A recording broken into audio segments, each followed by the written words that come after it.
Still taking the bus. My cousin sneered. Dad froze, eyeing my wrist. That's a $2 million limited edition. I smiled. Oh, this old thing. You know, sometimes one small, seemingly insignificant thing can completely flip a situation on its head. Can you imagine the shock, the utter disbelief, when a simple flick of your wrist, just the movement of your hand silences an entire room of people who have spent years judging you, pitying you, and dismissing your life choices? That's exactly what happened to me, Audrey, at the most excruciating family dinner you could ever imagine, and it all revolved around a watch. I'm 28, and despite running a multi-million-dollar tech company, I still take the bus to work. My parents, bless their hearts, never quite understood my choice to live simply. Especially when I'd show up to our annual family dinner in jeans, while my cousins, of course, arrived draped in designer outfits and flashy jewelry. My cousin Blake, ever the instigator, loved to mock me, asking if I was still taking public transportation. But that night, as I simply adjusted my sleeve, I never expected the antique watch on my wrist to catch my dad's eye. The look on his face changed everything.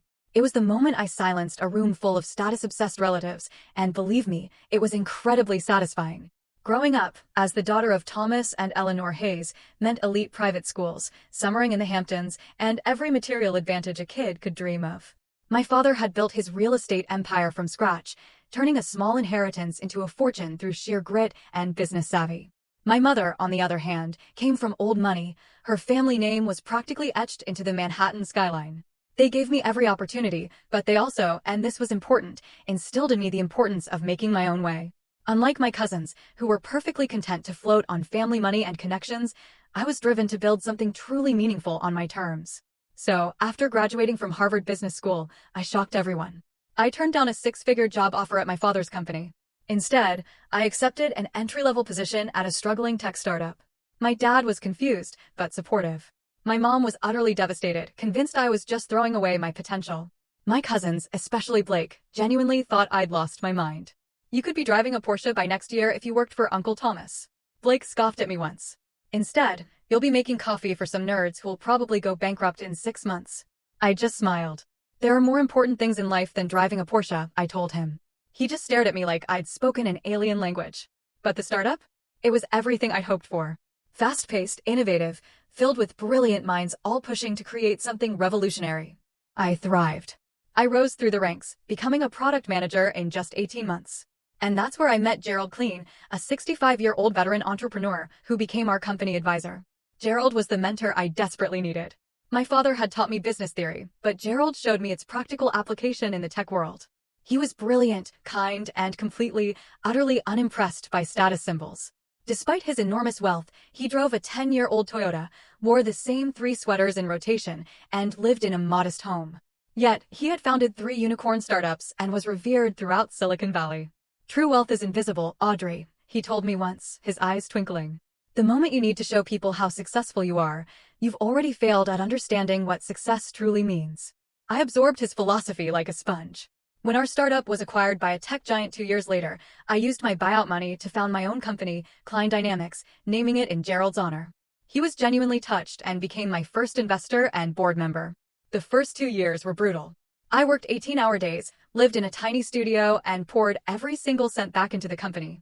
I was developing a platform to help small businesses compete with corporate giants through data analysis and targeted marketing. The potential was enormous, but the early days were a relentless cycle of setbacks, failed pitches, and dwindling resources. Through it all, Gerald stood by me.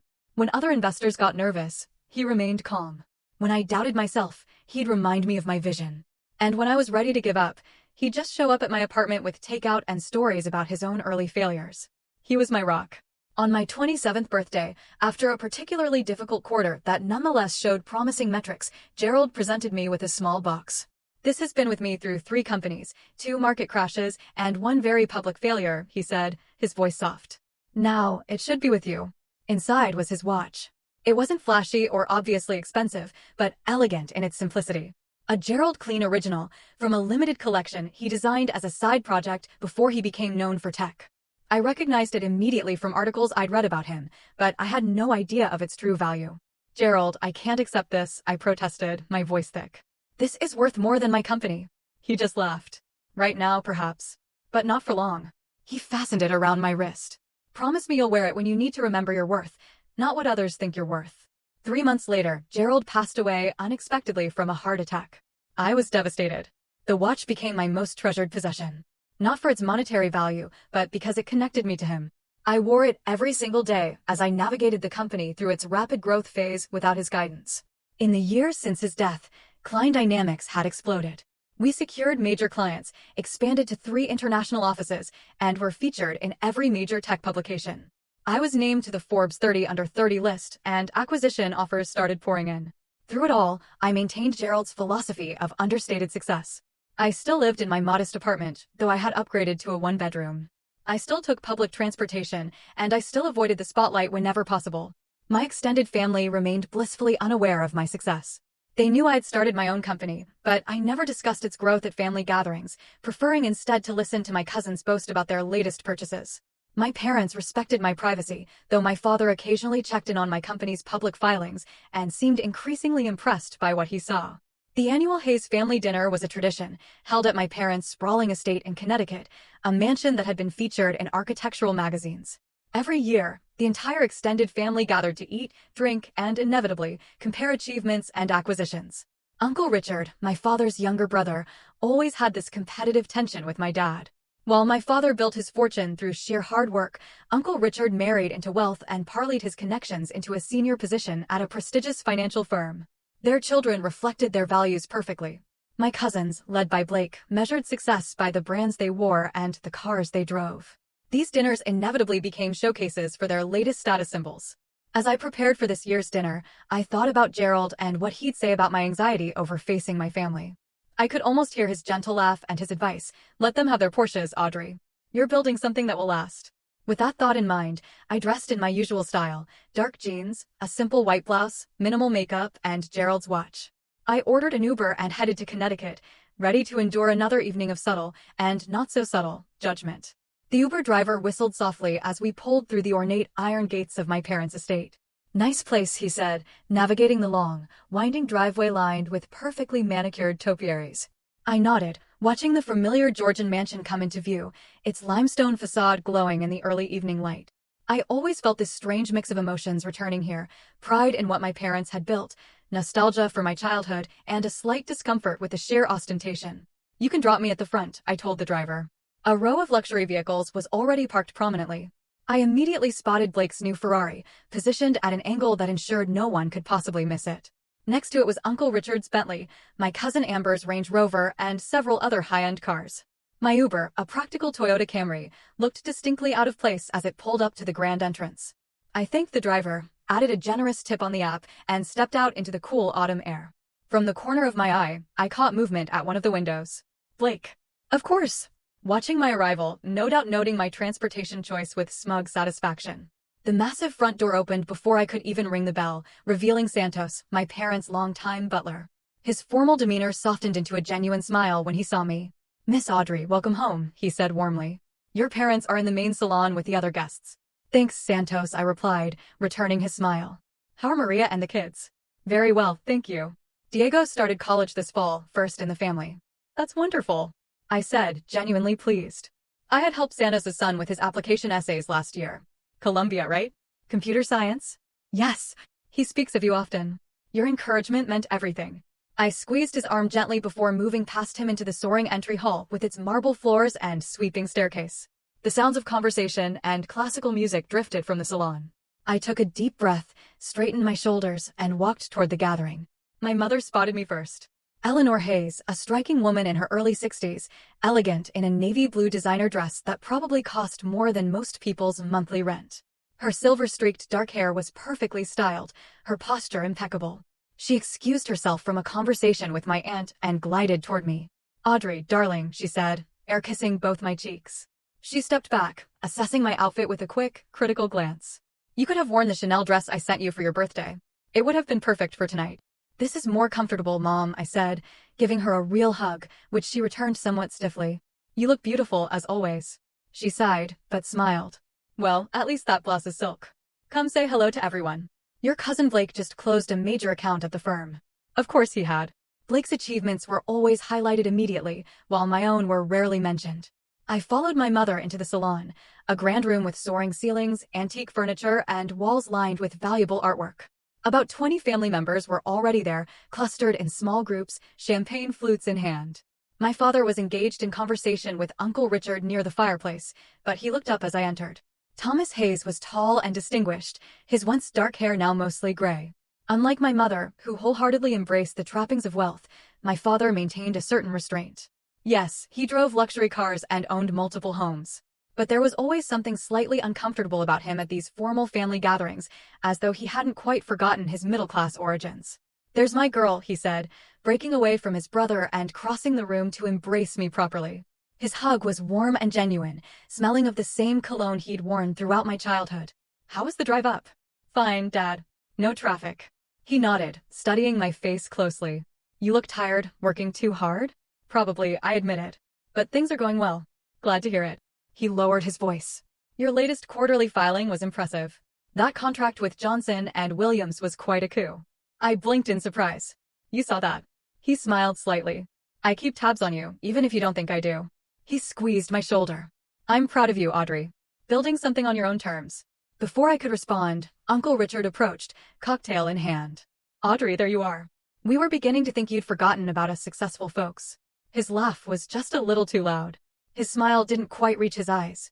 "Hello, Uncle Richard," I said, accepting his brief hug. "How are things at Westfield Financial?" "Booming. Absolutely booming. We just acquired a boutique firm in Boston. Added $2 billion to our portfolio management." He took a large sip of his drink. "But enough about me. How is your little startup doing?" "Still afloat." My father frowned slightly at his brother's condescending tone, but I just smiled. "We're managing, thanks for asking." "Good, good. Persistence is important." He patted my arm in a patronizing manner. "Blake is around here somewhere. He was made junior partner last month, youngest in the firm's history." "That's wonderful," I said with all the enthusiasm I could muster. "I'll be sure to congratulate him." As if summoned by his name, Blake appeared at his father's side. My cousin was 32, conventionally handsome in the way of men who spend too much time at exclusive gyms and high-end barbershops. His suit was clearly bespoke, his watch ostentatiously diamond-encrusted. "Cousin Audrey," he said, air-kissing near my cheek. "Love the simple look. Very authentic." "Blake," I responded with a nod. "Congratulations on making junior partner." He straightened his already straight tie. "Thanks. The Ferrari outside is my celebration present to myself. 0 to 60 in under 3 seconds.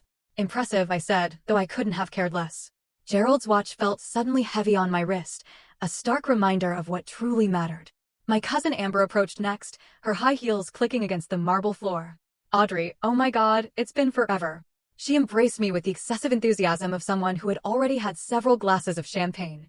"I love what you've done with your hair. So natural." Amber was Blake's younger sister, 26, and already on her second husband.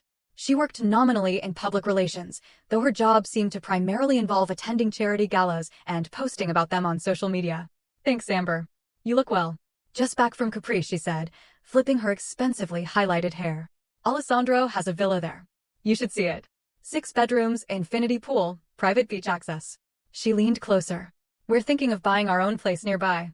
Nothing too extravagant, just a little €3 million hideaway." I nodded politely as she continued to detail the amenities of Italian luxury real estate. Over her shoulder, I could see my other cousins engaged in similar conversations. Justin was showing off his new Rolex to his sister Madison, who was scrolling through photos of her recent Maldives vacation on her phone. And Pamela was describing her newly renovated Hamptons house to my mother, emphasizing the difficulty of finding reliable contractors who understood the importance of imported Italian marble. The entire room hummed with these exchanges of acquisition and achievement, a familiar symphony of competitive wealth.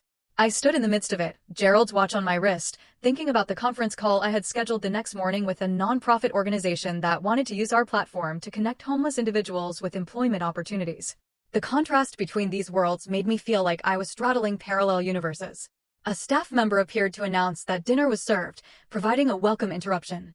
As we moved toward the formal dining room, my father fell into step beside me. "You're quiet tonight," he observed. "Just tired," I replied. "End of quarter is always busy." He nodded, then added quietly, "I read about your housing initiative in the Times business section, providing your platform to affordable housing advocates pro bono. That was good of you." I looked at him in surprise. He rarely mentioned specific aspects of my business. "It seemed like the right thing to do," I said simply. Something like approval flickered in his eyes. "Your grandfather would have done the same. He never forgot where he came from." He paused. "Neither have I, despite what Richard might think." Before I could respond, we entered the dining room where a table set for 24 gleamed with crystal, silver, and fine china.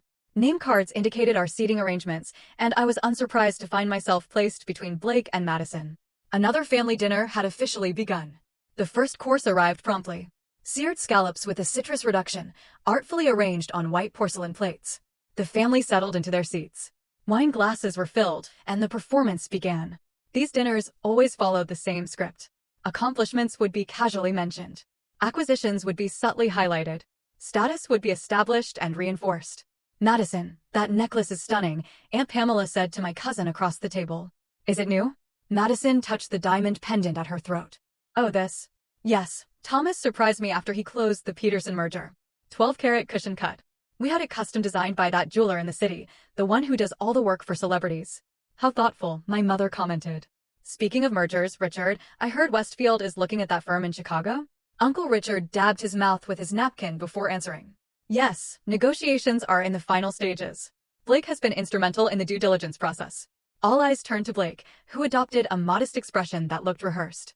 "Just doing my job, but the acquisition will add about 30% to our annual revenue. We're looking at expanding our Pacific Rim presence next." "Blake has always had a good head for business," Uncle Richard continued. "He gets that from me, of course." My father raised an eyebrow, but said nothing, taking a sip of his wine instead.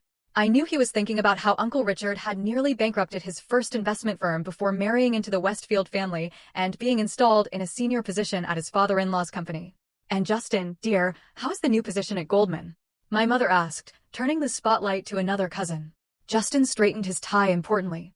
"Challenging, but rewarding. We just closed a $4 billion deal with a Saudi investment group. I'll be flying to Riyadh next month on the company jet." The conversation continued in this vein as the second course arrived, roasted beet salad with goat cheese and candied walnuts. I ate quietly, responding to direct questions, but otherwise remaining on the periphery of the discussion. Blake, however, seemed determined to draw me in. "So, Audrey," he said, swirling his expensive Bordeaux, "how is the entrepreneurial life treating you?"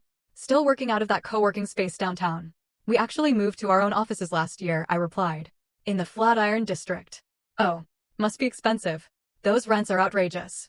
I nodded noncommittally. "It works for us." "And how many employees do you have now?" he pressed. "Still just you and those two programmers?" "We've grown a bit," I said, my voice carefully neutral. Blake exchanged a knowing look with his father. "Well, startups are always a gamble. 90% fail within the first year, you know. The fact that you've lasted this long is actually quite impressive." "Thank you for the vote of confidence," I said dryly. Aunt Pamela leaned forward, her expression one of practiced concern. "Darling, you know if you ever need help, the family is here for you. There's no shame in admitting when it's time to try something else. I'm sure your father could find a suitable position for you at Hayes Development."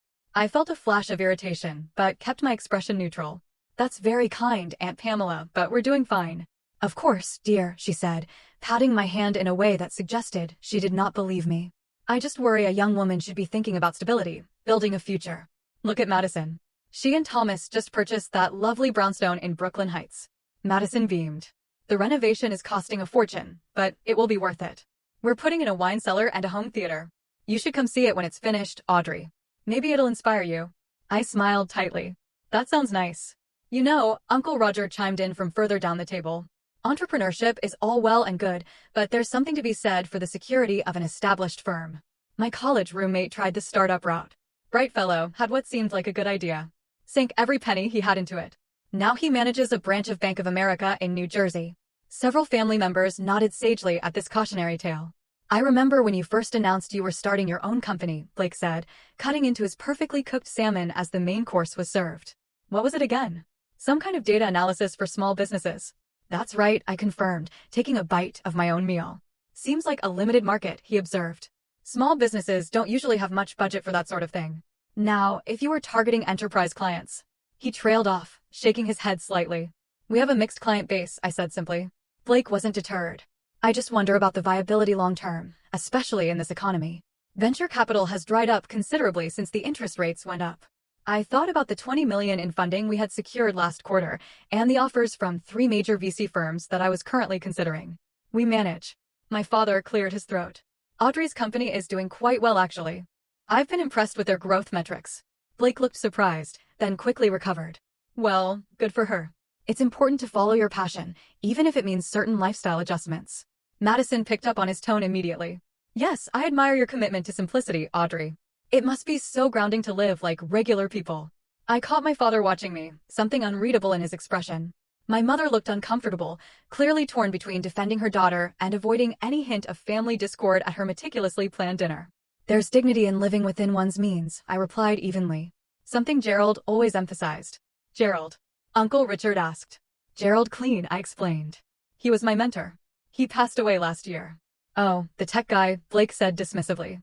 I read about him, made a fortune in software or something, right? Lived like a pauper despite being worth billions. Kind of eccentric. I felt a surge of anger at hearing Gerald described this way, but kept my composure. He believed that wealth should be measured by impact, not possessions.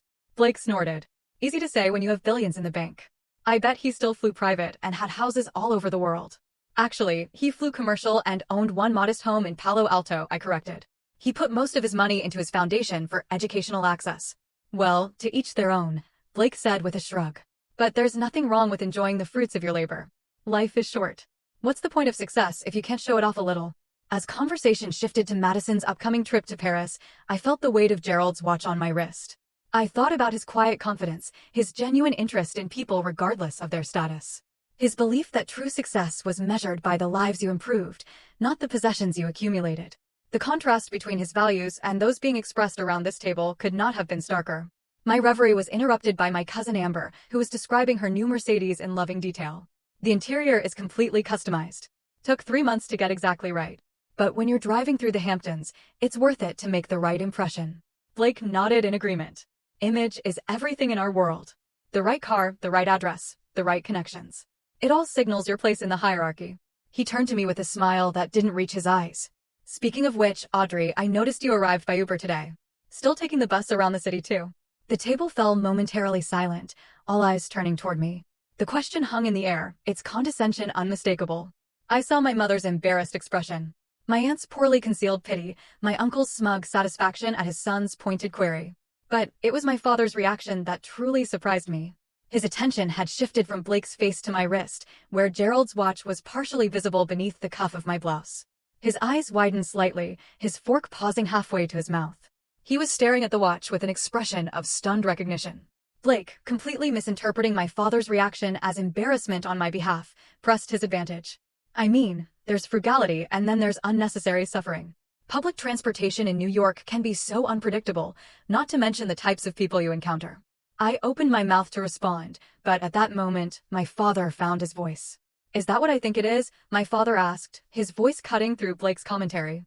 He was still staring at my wrist with an intensity that drew everyone's attention. I glanced down at Gerald's watch, suddenly self-conscious. What do you mean? Your watch, he said, setting down his fork deliberately. May I see it? The table had gone silent. Blake looked confused by this unexpected interruption of his moment of triumph. I hesitated, then extended my arm across the table. My father leaned forward, examining the timepiece with growing amazement. This is a Gerald Clean original, he said quietly. From his limited first collection. Uncle Richard frowned. The tech entrepreneur who died last year? He made watches. Before he entered the tech world, my father explained, still studying my watch. He was a horologist first. Created a small collection of handcrafted timepieces before founding his first company. Only 50 were ever made. He looked up at me, his expression a mix of shock and newfound respect. How did you come to possess this? All eyes were now on me. The dynamics of the table had completely shifted.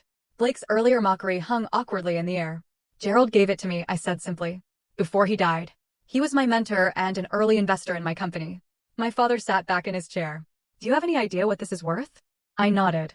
I know it's valuable, but that's not why I wear it.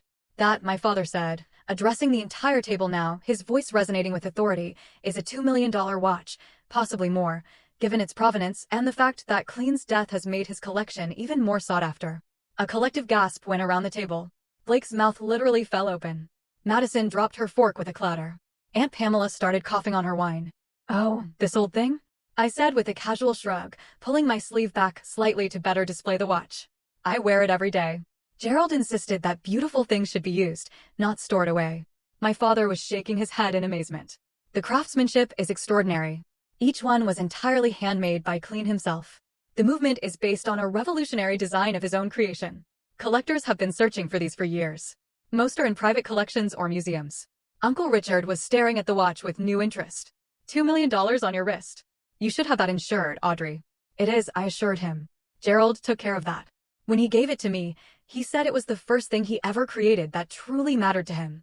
Blake had recovered enough to join the conversation, his tone completely transformed. I had no idea you were close to Gerald Clean. He was a legend in the industry. He was more than that, I said quietly. He was a friend. He believed in what I was building when few others did. Which was what, exactly? Uncle Richard asked, his earlier dismissiveness replaced by genuine curiosity. You've always been rather vague about your company. I took a sip of water, considering how much to reveal. Gerald had always advised strategic transparency. Perhaps it was time. We developed a proprietary algorithm that helps businesses optimize their operations through predictive analytics, I explained. We started with small businesses because they were underserved in this space, but we've expanded significantly. We now work with several Fortune 500 companies, 3 major healthcare systems, and the federal government. My mother blinked in surprise. The federal government? You never mentioned that. The contract was finalized last month, I said. We'll be implementing our platform across multiple agencies over the next year. It's our largest deal to date. How large? Blake asked, unable to contain himself. I met his gaze directly. 900 million over 5 years. Another stunned silence fell over the table. My father was looking at me with open pride now. My mother appeared completely bewildered. But you still live in that tiny apartment in the city, she said, confusion evident in her voice. And you take the bus? I smiled. I like my apartment. It's close to our offices, and I can walk to my favorite coffee shop. As for public transportation, it's efficient and better for the environment. Gerald took the bus every day of his life, even after he became a billionaire. A true clean disciple, my father murmured, looking at me with new understanding. Blake was struggling to reconcile this new information with his previous perception of me. So, your company? It's successful then? I nodded. Very. We're currently valued at $1.8 billion after our last funding round. I maintain majority ownership. Uncle Richard choked on his drink. Aunt Pamela's eyes widened to an almost comical degree. Madison was furiously typing something into her phone, probably searching for information about my company. You're a billionaire? Blake asked incredulously. On paper, potentially, I clarified. Most of my net worth is tied to the company's valuation. I take a reasonable salary and live accordingly. But why keep it a secret? Amber asked, genuinely perplexed. If I had that kind of success, everyone would know about it. I thought about Gerald and his quiet confidence, his disinterest in impressing others.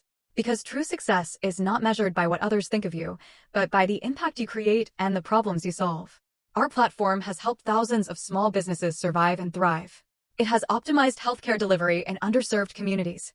That matters more than the valuation. My father was nodding slowly. Clean's philosophy. Focus on the work, not the rewards. I always admired that about him. Blake seemed unable to process this revelation. His entire worldview, which placed me firmly at the bottom of the family hierarchy, had been upended in the span of minutes. But the clothes you wear, the way you live. Our choices, I finished for him, just as your choices reflect your values. Gerald taught me that we reveal our true selves not through what we say, but through what we prioritize. The dinner continued, but the dynamic had fundamentally changed.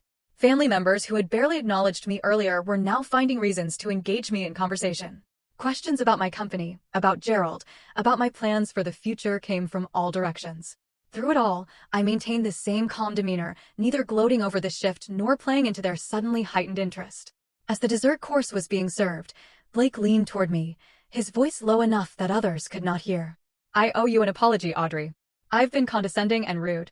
I assumed that because you didn't flaunt your success, you had none to flaunt. I studied him for a moment, seeing past the expensive suit and practice charm to the insecurity beneath. Success means different things to different people, Blake.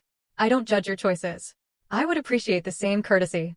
He nodded, looking somewhat chastened. The watch really is extraordinary. Clean must have thought very highly of you. I touched the timepiece gently.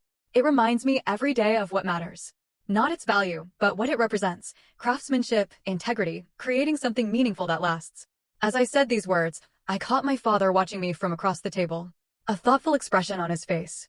For perhaps the first time, he was seeing me not as his little girl who needed protection or acceptance, but as a woman who had forged her own path and found success on her own terms. In that moment of recognition, I felt something shift between us. A new foundation of mutual respect taking shape.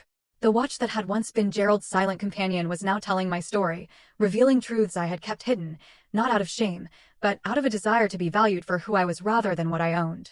As the evening progressed, I found myself grateful for its quiet presence on my wrist, a tangible connection to the mentor who had shaped not just my business philosophy, but my approach to life itself. As the dinner plates were cleared and coffee was served, the conversation inevitably circled back to my watch and its previous owner. Uncle Richard, who had been uncharacteristically quiet for the past several minutes, finally voiced what many were clearly thinking. "I still can't wrap my head around the fact that Gerald Clean was your mentor," he said, stirring cream into his coffee. "He was notoriously selective about his time and investments. How exactly did that relationship develop?" All eyes turned to me once again. Even the staff paused in their duties, sensing that something significant was unfolding at the table. My father leaned forward slightly, clearly interested in hearing the full story himself. "I met Gerald at Innovate Tech, the startup where I worked after graduation," I began. "He was brought in as an advisor during a particularly difficult quarter. The company was burning through cash, and our product development had stalled." "I remember that company," Blake interjected. "They were acquired by Google eventually, right?" I nodded. "For $300 million. But at the time, we were on the verge of collapse.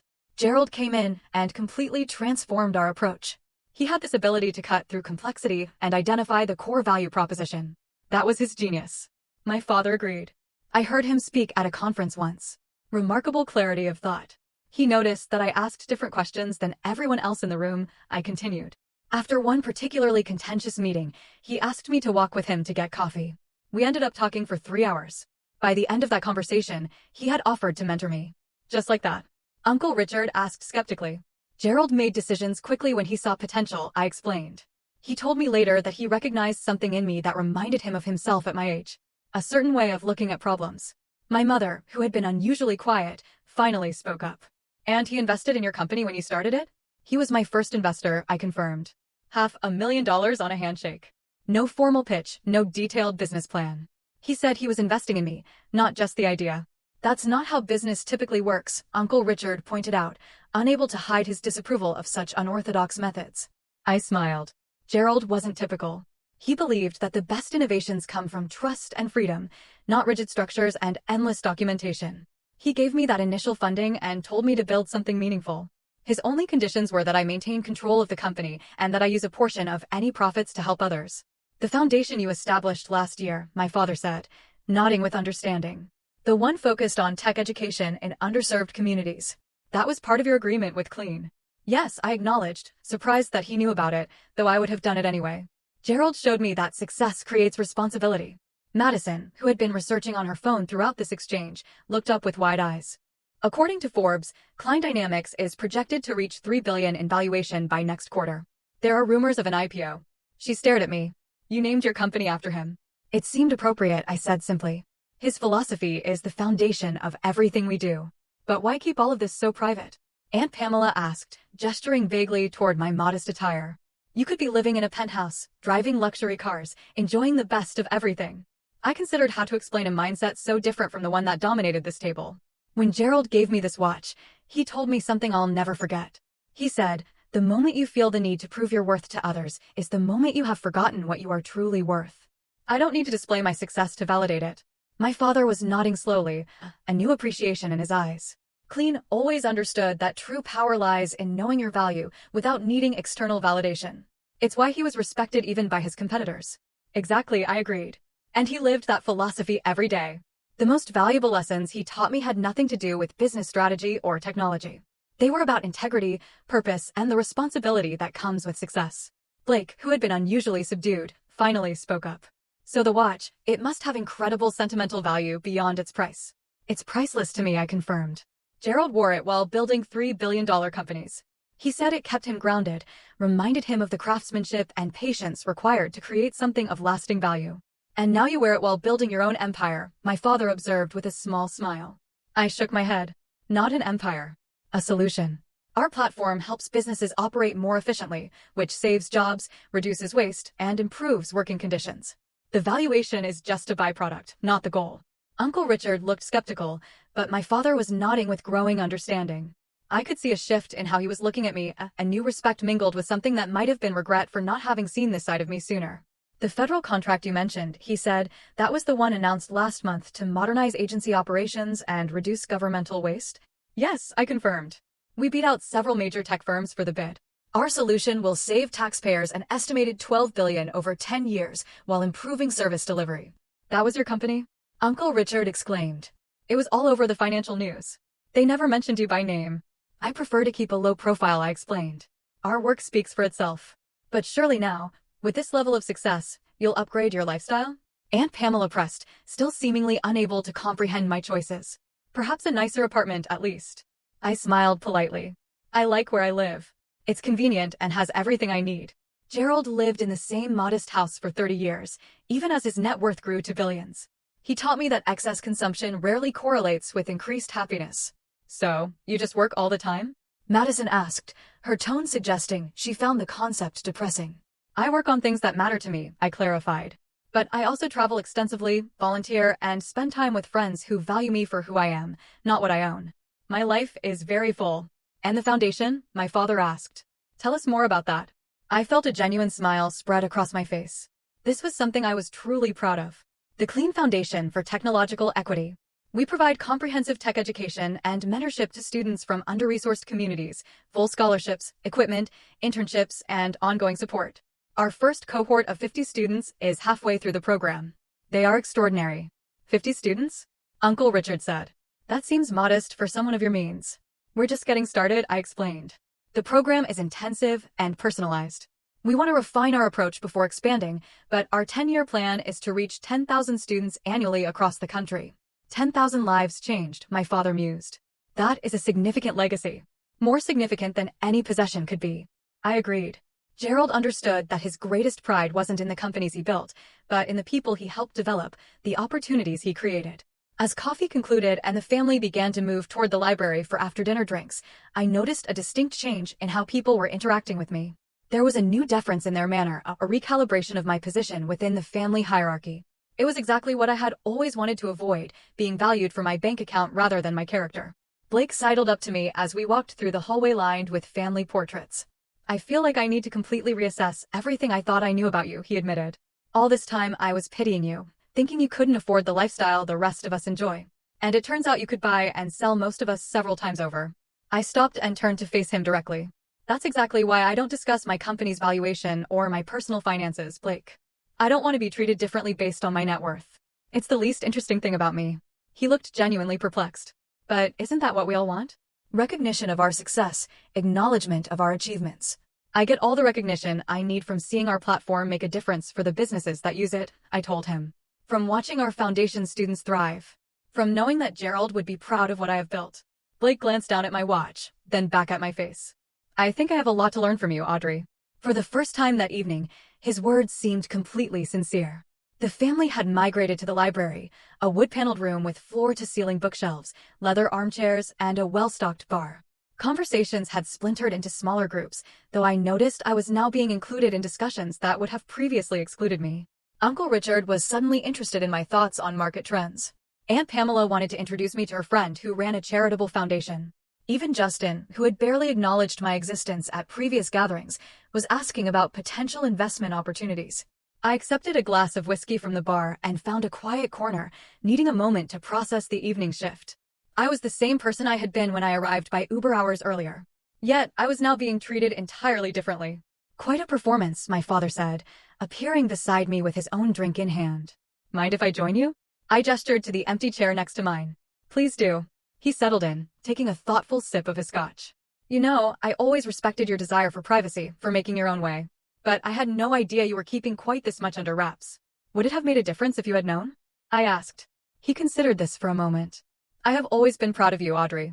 But I might have run interference with the rest of the family a bit more effectively, spared you some of the condescension. I can handle condescension, I assured him. It's the sudden shift in treatment now that they know about the company valuation that bothers me more. My father nodded, understanding immediately. The curse of wealth. People see the money, not the person. It's why I've always been suspicious of new friends who appear after business deals are announced. Gerald had the same problem, I said. He told me once that he could count on one hand the number of people who truly knew him, not his net worth. He sounds like a remarkable mentor. My father swirled his drink thoughtfully. I wish I had taken the time to know him better. We met at conferences occasionally, but never had a real conversation. You would have liked him, I said. He was brilliant, but unpretentious, completely authentic. Like his protege, my father observed with a small smile. You know, watching you tonight, I saw so much of myself at your age. The determination to build something meaningful, to be judged on merit rather than background. This surprised me. My father had always seemed comfortable with his wealth, with the privilege it afforded. Really? But you embrace all of this. I gestured around at the opulent room. He chuckled. Your mother embraces it. I tolerate it because it makes her happy. But between us, I'd be perfectly content in a place a quarter this size. He leaned closer. Why do you think I spend so much time at the office or the fishing cabin in Vermont? All this, he waved his hand. It was never what motivated me. I had no idea, I admitted. We have that in common, it seems. The ability to keep our true selves somewhat hidden. He took another sip of his drink. Though perhaps we have both been too good at it. I should have seen what you were building. Should have recognized your achievement sooner. You saw enough, I assured him. You checked those quarterly filings, apparently. He smiled. Professional curiosity at first, then genuine admiration as I realized what you were accomplishing.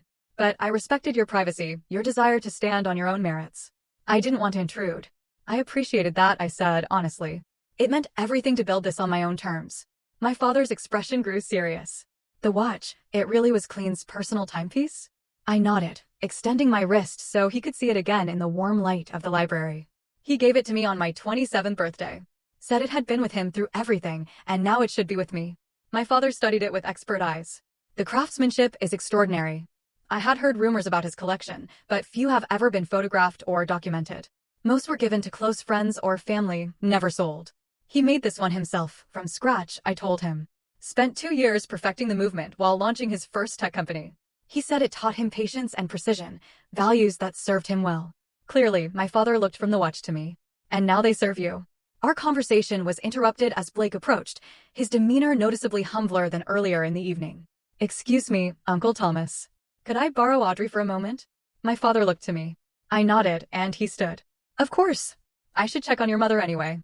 She's probably already planning how to redecorate your childhood bedroom now that she knows you can afford priceless art.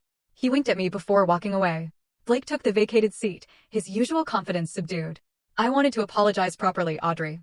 My behavior tonight, and frankly at every family gathering for years, has been inexcusable. I studied him, trying to determine his sincerity. Apology accepted. But I'm curious, what exactly are you apologizing for? He looked taken aback. For treating me like you're less successful, less accomplished than me. For the comments about the bus, your lifestyle choices, all of it.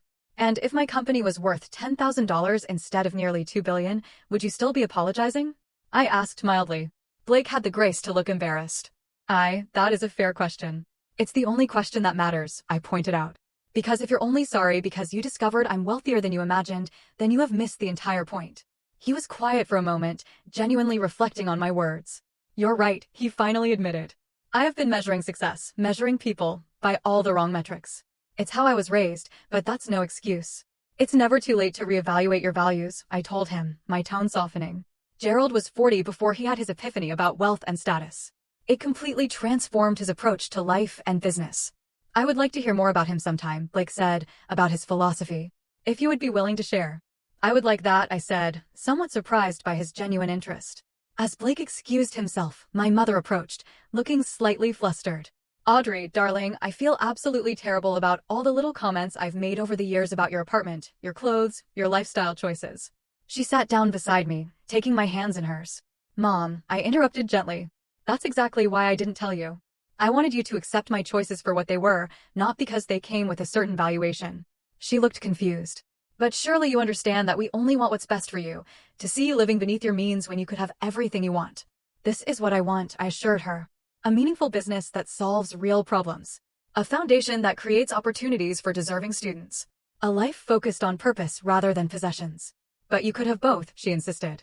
Purpose and beautiful things. I touched Gerald's watch. I have both. This is the most beautiful thing I own, and I cherish it, not for its market value, but for what it represents. The same is true of my company, my foundation, my relationships. My mother sighed, clearly still struggling to understand. Well, at the very least, you must let me help you find a nicer apartment, something befitting your position. I couldn't help but laugh. Some things never change. I love you, Mom, just as you are, even when you're trying to redecorate my life. She smiled reluctantly. And I love you even when you're stubbornly rejecting perfectly good Chanel dresses. As the evening wound down, I found myself engaged in more genuine conversations than I had experienced at any previous family gathering. Some relatives were clearly still processing the revelation of my success, adjusting their perception of me. Others seemed to be reconsidering their own definitions of achievement, and a few, like my father, were connecting with me on a deeper level, seeing beyond both my deliberate modesty and the company valuation to the person I had become. When it came time to leave, I ordered another Uber, declining offers from several relatives to drive me to the city. My father walked me to the door while we waited for the car to arrive. "You have given them all something to think about tonight," he observed. Myself included. "That was never my intention," I said. "I just wanted to be treated like a person, not a bank account, positive or negative." He nodded thoughtfully. Gerald Clean's greatest legacy may not be his companies or even his watches, but what he taught you about the true meaning of success. He placed a hand on my shoulder. "I would like to see your office sometime. Meet your team. Learn more about what you are building." "I would like that," I said, genuinely pleased by the suggestion. "How about next week? I could give you the tour, introduce you to everyone." "It's a date," he agreed. As my Uber pulled up, he added, "And Audrey, keep wearing that watch. It is exactly where it belongs." As I settled into the back seat of the car, I glanced down at Gerald's timepiece, thinking about how objects, like people, contain multitudes. To most of my family, the watch had transformed me from a struggling entrepreneur to a serious player in a single moment of recognition. But to me, it remained what it had always been, a connection to a mentor who had shown me that the truest measure of success was not what you accumulated, but what you contributed. 3 weeks after that revelatory family dinner, I found myself sitting in my office overlooking Madison Avenue. The space was modern but understated, with glass walls, clean lines, and functional furniture. No expensive art adorned the walls, just enlarged photographs of our team members working with clients, visual reminders of the real people impacted by our technology. The visit from my father had gone better than I could have hoped. He had arrived early, taken the full tour, met with my executive team, and asked thoughtful questions about our technology and business model. I had watched with pride as he engaged with our developers, showing genuine interest in their work and vision. By the end of the day, he was exchanging contact information with our CTO, making plans to introduce him to potential partners. "You have built something remarkable here," he had told me as we stood looking out over the city from our rooftop deck. "Not just the technology or the business, but the culture. These people believe in what they are doing." "That was always the goal," I had replied, "to create something meaningful, something that matters." Now, as I reviewed the final plans for our foundation's new headquarters, I reflected on how much had changed since that dinner. Not in my day-to-day life, which remained largely the same, but in my relationships with my family. My father and I spoke several times a week now, discussing business strategy, foundation initiatives, and occasionally the finer points of watch collecting, a shared interest we had discovered. My mother had finally accepted that I would not be moving to a penthouse anytime soon, though she had managed to slip a few designer pieces into my wardrobe, just for special occasions. Most surprising was the evolution in my relationship with Blake.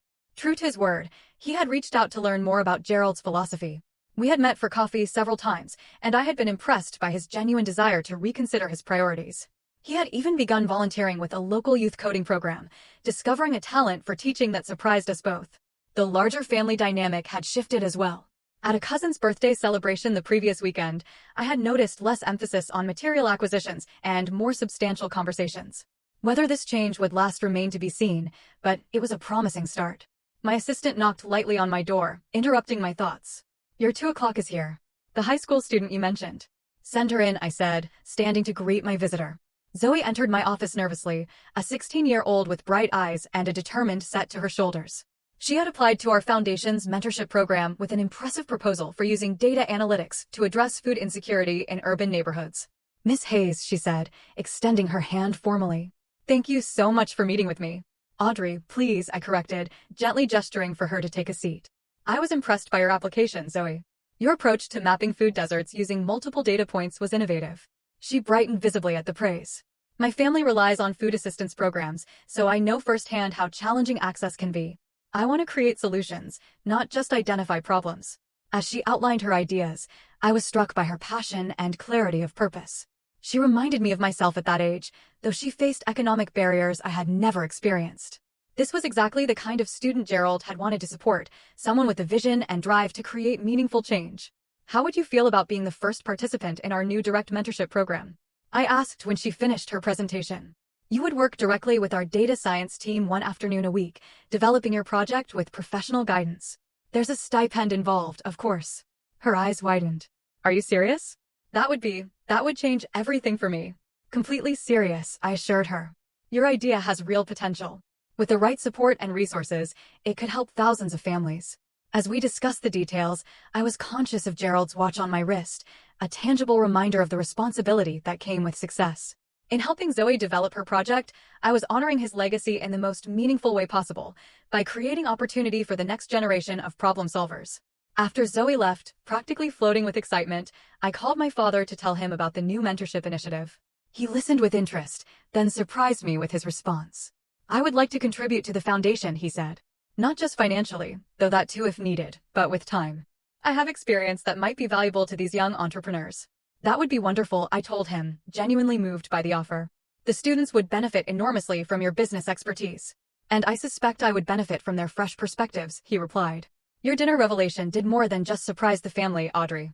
It made me reevaluate how I measure success, both in myself and others. I want to be part of building something that lasts beyond balance sheets and property portfolios." As we finalized plans for his involvement, I thought about how one evening, one moment of truth, had created ripples that continued to expand outward. My decision to live according to Gerald's philosophy had influenced not just my own life, but increasingly the lives of those around me. Later that evening, as I rode the subway home, I studied the diverse faces of my fellow passengers, a construction worker still in his work clothes, a nurse in scrubs, students with backpacks, a woman in a business suit similar to my own, each with their own story, their own measure of what mattered. Gerald had moved through the world this way, seeing people rather than positions, value rather than valuables. In my apartment that night, I took off the watch and held it in my palm, feeling its weight and significance.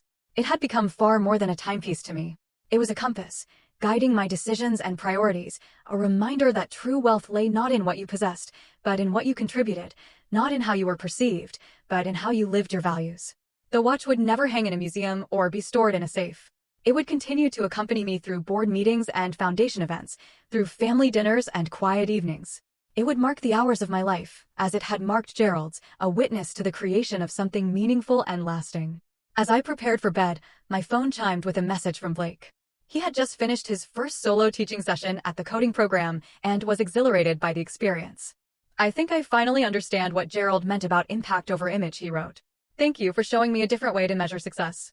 I smiled as I replied, thinking about how authentic connections and genuine purpose were the true markers of a life well lived. The watch had caught my father's eye at that fateful dinner. But what truly mattered was the philosophy it represented, the understanding that our worth is not determined by our wealth, but by our actions and their impact on others. So, I have to ask you, have you ever had a moment when something you owned, or maybe something you didn't own, revealed more about you than you intended? Or a time when others' perceptions of you changed dramatically based on new information? I would love to hear your stories in the comments below. And if this journey of authentic success resonated with you, please like this video and subscribe to my channel for more stories about finding true value in a world obsessed with appearances.